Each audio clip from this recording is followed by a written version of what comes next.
Back to another edition of Who Wants to Be a Mathematician. I'm your host, Mr. Hill, coming at you with some second derivative test problems. Well, really only one problem. It's just going to be a really long problem because we have the product rule. Yay! So if you're given a function that has a product rule, buckle up and be ready to go because this is going to be a long ride. So we're given a let's talk about what do we do first to do the second derivative test. Step 1. Find f prime of x and f double prime of x. So find your two derivatives. That's great. Step 2. Find when f prime of x is equal to 0.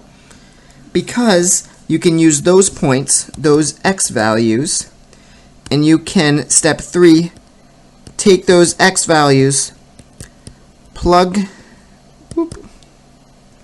them into f double prime, and figure out if it's going to be a max or if it's going to be a minimum.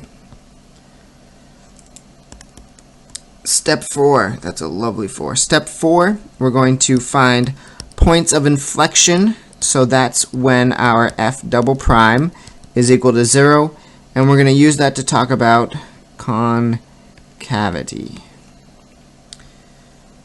So step 1, find our first and second derivative. So if f of x is equal to x times the square root of x plus 3, first derivative, product rule, first times the derivative of the second plus the second times the derivative of the first. Well, the derivative of the first is just 1, so we lucked out there. So let's neaten this up a bit. We have x all over 2x plus 3 to the 1/2 plus x plus 3 to the 1/2. Well, we kind of want a common denominator because we want one term here. So let's find our common denominator of 2x plus 3 to the 1/2, because that's over 1. Finding common denominator, so we're going to have x plus 2 times x plus 3, because the square root times the square root becomes a not square root all over 2 times x plus 3 to the 1/2. If we neaten up our top a little bit, we do some distributing, we're going to get 3x plus 3 all over 2 times x plus 3 to the 1/2. So this is our first derivative. Let's write that down somewhere because we're going to need to remember that. So now let's find our second derivative. So we can do 3x plus 3. Well, let's rearrange our first derivative. So 3x plus 3 times 2x plus, nope, you know what? I'm feeling adventurous. Let's do the quotient rule. So the top times the derivative of the bottom, which would be 1/2 x plus 3 to the negative 1/2, minus the derivative, or the bottom, the bottom times the derivative of the top. The derivative of the top is just 3. That's nice. All over the bottom squared. We neaten this up a little bit. We got 3x plus 3. Negative 1/2 means it goes into the denominator. We have 2.5, so those cancel out. So we have x plus 3 to the 1/2 minus, we have a 6 times x plus 3 to the 1/2 all over 4x plus 3, because the squared and the square root cancels out. This looks a little bit ugly, so let's neaten it up a little bit. On the top, we can find a common denominator again. I know you were all excited for the first one, so we're going to do this again. And luckily, it turns out kind of nice and neat. Common denominator is going to be x minus 3 to the 1/2. So just over here, imagine this is over 1, and we're going to have x plus 3 to the 1/2 time, all under x plus 3 to the 1/2. Then we get our nice, beautiful denominator of x plus 3 to the 1/2. And this is all divided by 4x plus 12. Don't forget about that. So we can even take this another step closer and combine our numerator and make it, if we distribute this, we're going to get 6x. So we're going to have negative 3x minus 6 times 3 is 18, plus 3 is negative 15. This is all over x plus 3 to the 1/2. And don't forget about the denominator for x plus 12. Alright, so we have f double prime of x. And if we remember from before, we have f prime of x, which is going to be equal to 3x plus 6 all over 2 times x plus 3 to the 1/2. So step 1, find your derivatives. Done. Step 2, now we're going to find when our first derivative is equal to 0. Let me write down that second derivative real quick. 3x minus 15 all over x plus 3 1/2 4x plus 12. Nice. So we want to find when f prime of x is equal to 0 or does not exist. So to do that, we take our f prime, which is 3x plus 6 all over 2 times x plus 3 to the 1/2. And we want to know when our denominator is 0 and when our numerator is 0 and our denominator. So 3x plus 6 equals 0. Doing some quick mental math, x is equal to negative 2. When 2x plus 3 to the 1/2 is equal to 0, well, we divide both sides by 2. We still get 0 on this side. Then we square both sides. We still get 0, so x plus 3 is equal to 0. Well, that just simply means that our x is equal to negative 3. So now we have f prime of x is equal to 0 or does not exist when our x is equal to negative 2 and our x is equal to negative 3. So now we did take that and plug that into our second derivative. So f double prime of negative 2, and this is going to tell us our maximums and minimums. So what is f double prime of negative 2? Well, that is negative 3 times negative 2 minus 15 all over negative 2 plus 3 to the 1/2, and then we have negative 8 plus 12. And if we look at this, the numerator is going to be negative 6 minus 15, which is going to be negative 21 all over 1 to the square root, which is just 1, and this is all over 4, so all over 4. So we have a negative number, a negative divided by positive. This is going to be negative.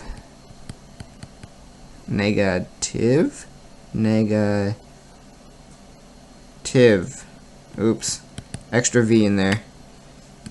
Let's get negative. So this is negative, so that means we have a max at x equals negative 2. So wherever that is, we're going to have negative 2 comma f of negative 2. And if we plug that into our function, we're going to get negative 2 comma negative 2. So this is going to be a max. So we have found a maximum. Now let's see if our other one yields a minimum or what it yields. So f double prime of negative 3 is going to be negative 3 times negative 3 minus 15 all over negative 3 plus 3. And we really can just stop right there because, so 4 times negative 3 plus 12. Because we know this is going to be 0. Oh, look, this one's going to be 0 too. So really, this is non-existent because we're dividing by 0. Can't really do that. So if it is inconclusive, then there's nothing. We don't know what is there. The double derivative doesn't tell us. So we only know, ding, ding, ding, Max wins. Congratulations, Max, you are the winner. We have a max at negative 2, negative 2. So that's how we find our maximum and minimums. So now let's talk about concavity. So we're going to deal with our double derivative. So let's come back and rewrite our second derivative. Concavity has everything to do with double derivative, so it's just dealing with double derivative. And this is equal to our negative 3x minus 15 all over the square root of x plus 3. And that's all over 4x plus 12. Holy yikes! So points of inflection. This is when my double derivative is equal to 0 or does not exist. So let's figure this out. So we want this to equal 0. So when does negative 3x minus 15 all over x plus 3 to the 1/2 all over 4x plus 12 equals 0? Well, that's when my numerator is equal to 0. So I take my numerator and I say negative 3x minus 15 all over x plus 3 to the 1/2 equals 0. Well, this is a little bit tricky because we have a denominator and a numerator, so let's split this up once again. We're going to have negative 3x plus 15 equals 0. Well, that's when x is equal to 5. And then we're going to have x plus 3 to the 1/2 is equal to 0. Well, that's going to be x is equal to negative 3. And then, don't forget about our denominator down here. So, does not exist is when our denominator is equal to 0. So this is going to be equal to 0, so x is equal to negative 3. Oh look, we have two of the same ones, so we only need to do it once. So we have f double prime of x is equal to 0, or does not exist, when x is equal to negative 3 and x is equal to 5. So now we have to talk about concavity. So this is when we draw our number line and we do our intervals. Well, if we look back at our original function, we have x and the square root of x plus 3. We know that this right here cannot be negative. If it is negative, then, whoops, we don't have anything. So it becomes negative as soon as you get bigger than negative 3. So all of our x values have to be greater than negative 3, or equal to. So if we come looking at what we have, our interval, negative 3, is there going to be anything to the left of it? No, because it has to be greater than that. So we have negative 3 to 5, and then 5 to infinity, because we can keep going on further. So we're just looking at two concavity intervals. So we have to find some number in this interval to plug into our double prime to see if it's concave up or concave down. So let's pick a nice easy number. Oh, I don't know. Let's pick 0. That's really nice. So f double prime of 0, just going to have our double prime over here. It's going to be negative 3x minus 15 all over x minus 3 to the 1/2 x plus x 4x plus 12. So if we plug in 0, our numerator is, we just checking for if it's going to be positive or negative. So our numerator is going to be negative. Our denominator is going to be non-existent because it's going to be the square root of negative 3. So right there we can just stop. This is not going to work right here. So we have to pick a number bigger than 3. Otherwise we're going to get a does not exist. So we're going to have to pick a number bigger than 3. Let's go 4. So what is f double prime of 4? Let's go back to the drawing board with that one. So our top, still going to be negative, because a negative 3 times 4 is 12, minus 15, still negative. How about our denominator of the numerator? Crazy, I know. Well, it's going to be 4 minus 3, which is positive. So this is going to be a positive. And how about denominator is going to be a positive? So this is going to be a negative. So this is concave down. And how about over here? 5 to infinity. Let's just pick some big number. 10. Let's try this out. So if we come back to our function over here, we have, let's see, this is going to be a big negative number subtracted off another. That's going to be negative 10 minus 3 is 7 square root. This is going to be positive. Bottom is going to be positive. So this is still concave down because it is negative. So in conclusion, we have a maximum at -2, -2, and that's because we found when our first derivative is equal to 0, and then we plugged that -2 in for our double prime, and we got a negative, and negative means that it's going to be a maximum. We know that from -3 to infinity, our function is going to be concave down because of what we just did. This whole thing right here, that tells us our concavity. So we found our maximum, and we found our concavity. There, we are done. A whole lot of craziness, but just one problem coming at you from pre-calc and AP. What? Not pre-calc. Just ignore that.